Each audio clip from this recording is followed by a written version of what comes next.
नागरानी जी, नरेश भाई साहब, मैं आपको सच बता रही हूँ, जब भी सिंधु समाज के इस हॉल में आती हूँ मुझे लगता है कि मैं अपने परिवार के पास आई हूँ। मुझे यहाँ पर सिंधु समाज से और खास करके इस हॉल में, इस मंदिर में इतना आशीर्वाद, इतना स्नेह, इतनी आत्मीयता, इतना अपनत्व मिला है कि मैं वाकई आजीवन आप लोगों के लिए। आपने जून के महीने में भाजपा का चयन करा था और जनप्रतिनिधि बनने का एक दायित्व मेरे कंधों पे डाला था, उसके लिए बहुत बहुत धन्यवाद।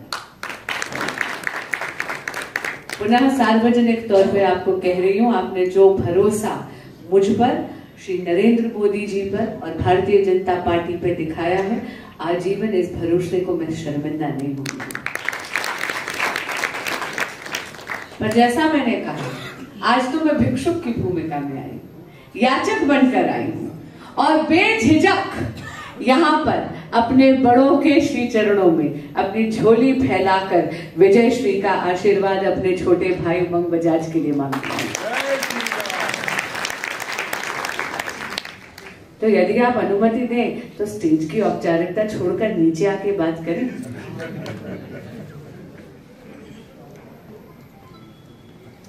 ये बनी ना बात, ये 440 वोल्ट की मुस्कुराहट देखते ही तो सुबह से लेकर रात तक जो हम लोग प्रचार करते हैं उसकी पूरी थकावट उतर जाती है।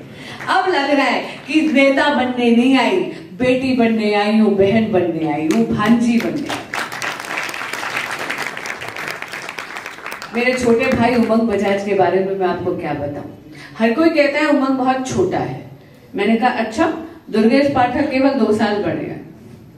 तो सबसे पहले तो मैं आपको इतना बता दूं, उमंग बजाज छोटे नहीं हैं, उमंग बजाज युवा हैं, अंतर है। उमंग बजाज बहुत ही ज्यादा अनुभवी हैं क्योंकि जीते हुए पार्षद हैं और इनका काम ही इनकी पहचान है।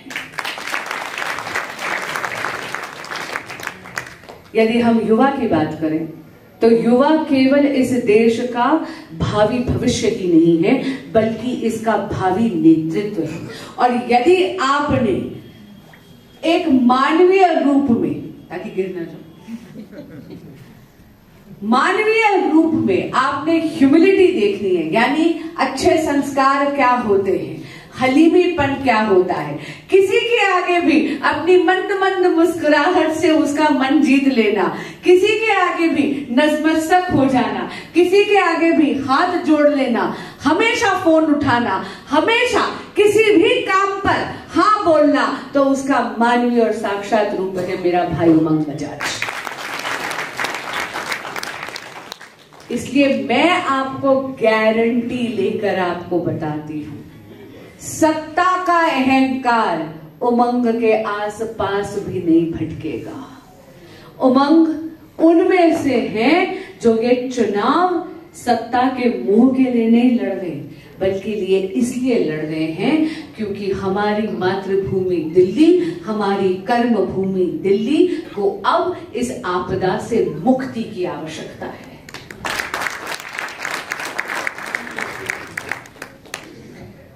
जब मैं कहती हूं कि एक आपदा ने घेरा हुआ है, मैं जानती हूं कि यहाँ पर मुझसे पहले माननीय हरदीप सिंह पुरी जी ने बहुत विस्तार से आपसे बात करी थी, तो और मैं जानती हूँ कि 9 बज गए हैं, इसलिए मैं बहुत ज्यादा विस्तार में स्वयं नहीं जाऊंगी।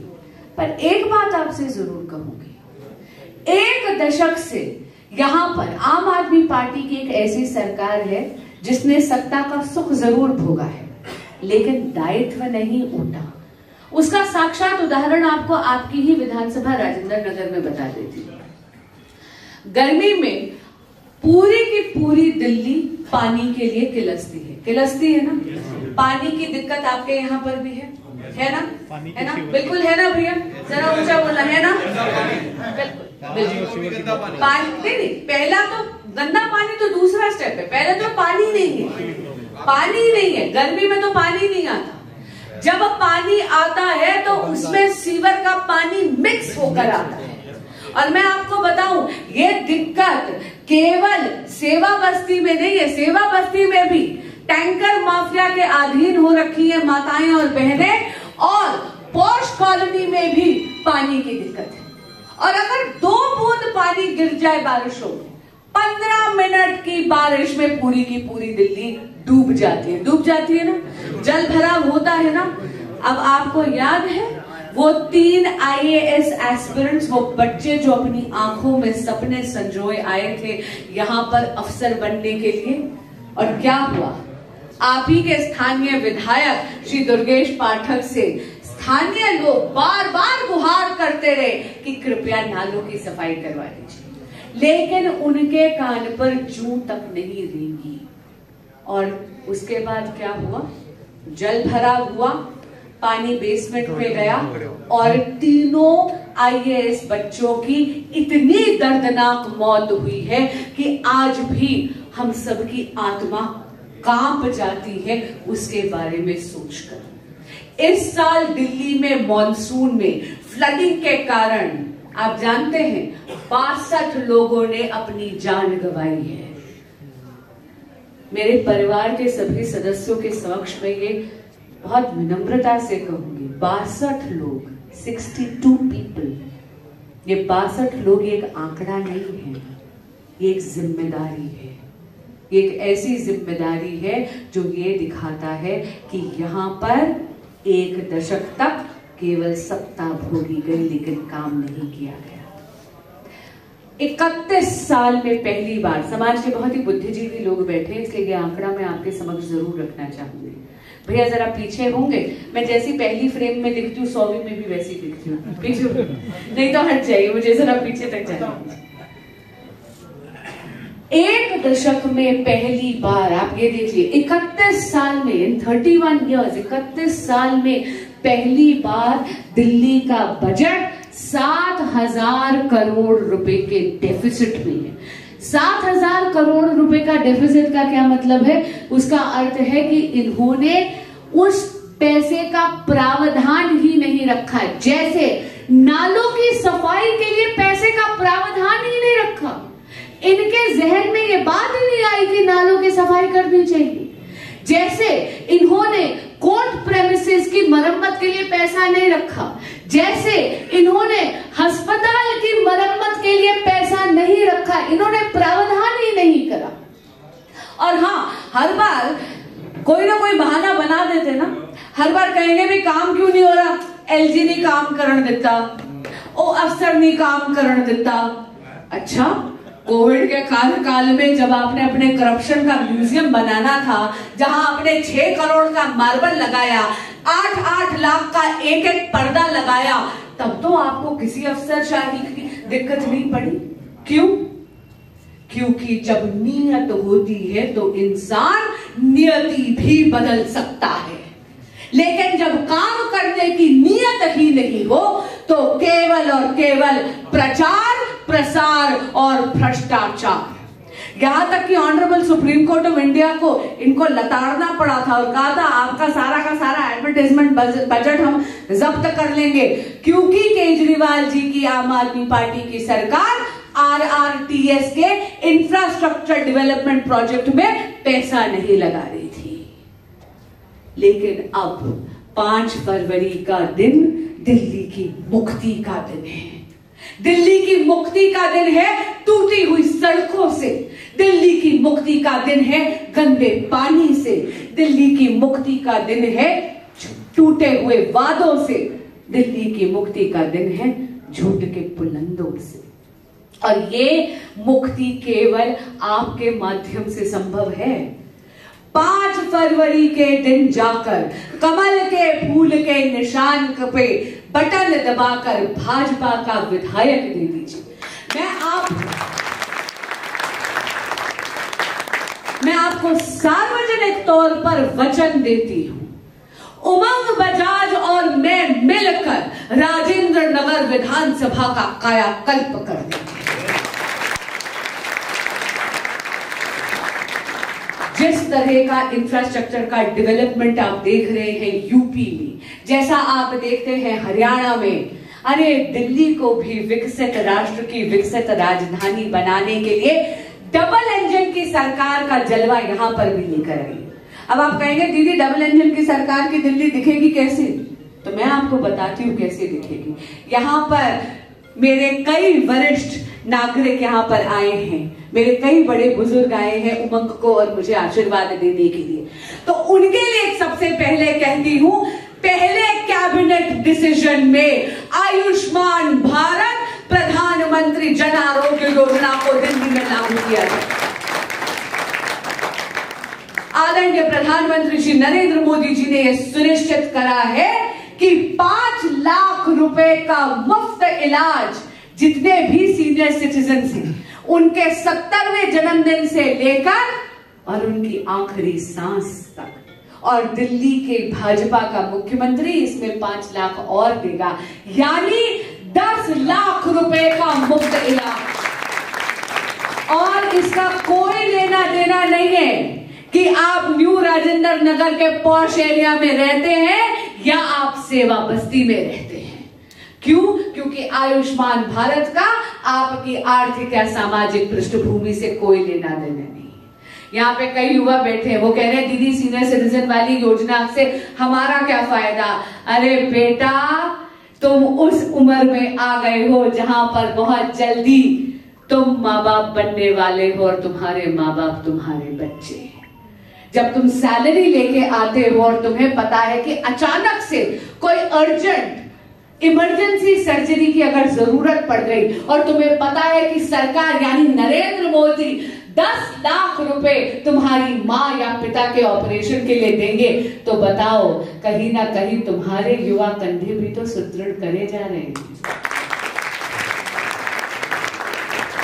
इसी के साथ क्या ये प्राइवेट हॉस्पिटल? जी बिल्कुल, थैंक यू अंकल, आपने ये बात पूछी।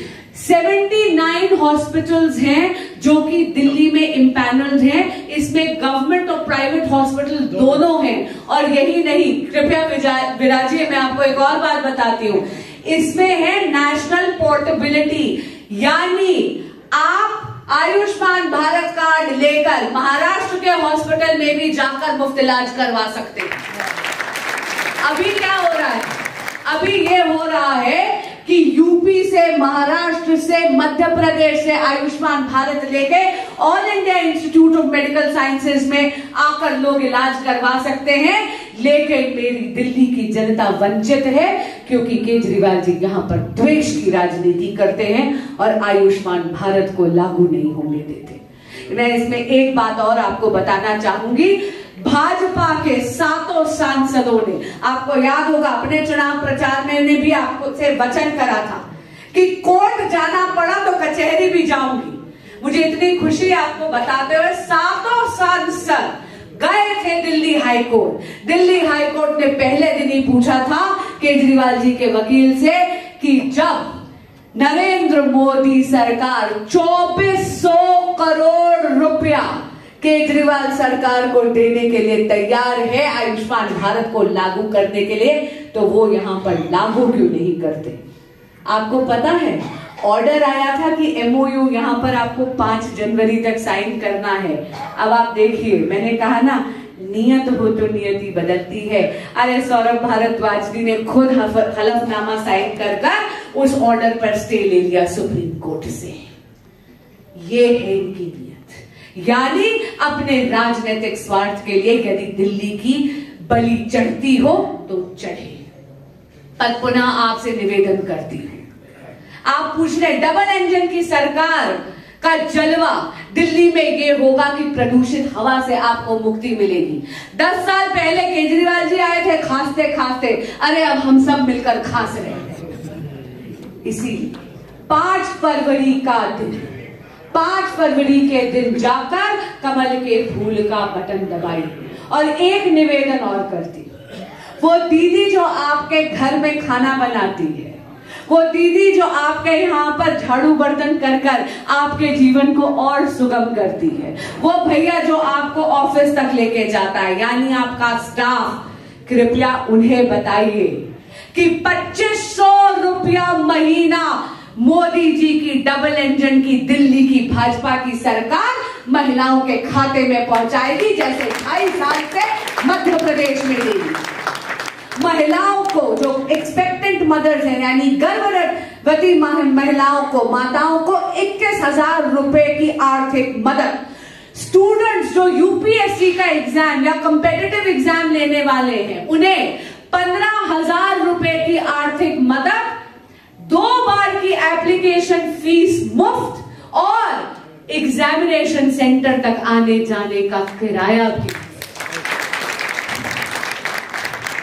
जितने भी हमारे सीनियर्स हैं उनकी पेंशन, अगर वो 60 से 70 की आयु के तो पेंशन बढ़ाकर 2,500 रुपया, और 70 से बड़े हैं या माताएं बहनें जो विधवा हैं या बेसहारा है, उनकी पेंशन बढ़ाकर 3,000 रुपए कर दी जाएगी। सिलेंडर मात्र 500 रुपए में और 2 सिलेंडर मुफ्त, एक होली पर एक दिवाली पर। यदि आप चाहते हैं कि दिल्ली भी प्रगति के पथ पर अग्रसर रहे, तो मेरे छोटे भाई उमंग बजाज को दोनों हाथ ऊपर कर कर विजय श्री का आशीर्वाद दीजिए। उमंग बेटा आइए, मेरे साथ बोलिए, विजयी भव, विजयी भव। जो पीछे यदि आप भी हाथ उठाएंगे तो मैं जानती हूं कि उमंग का हौसला तिगना हो जाएगा। विजयी भव। बहुत बहुत धन्यवाद। भारत माता की।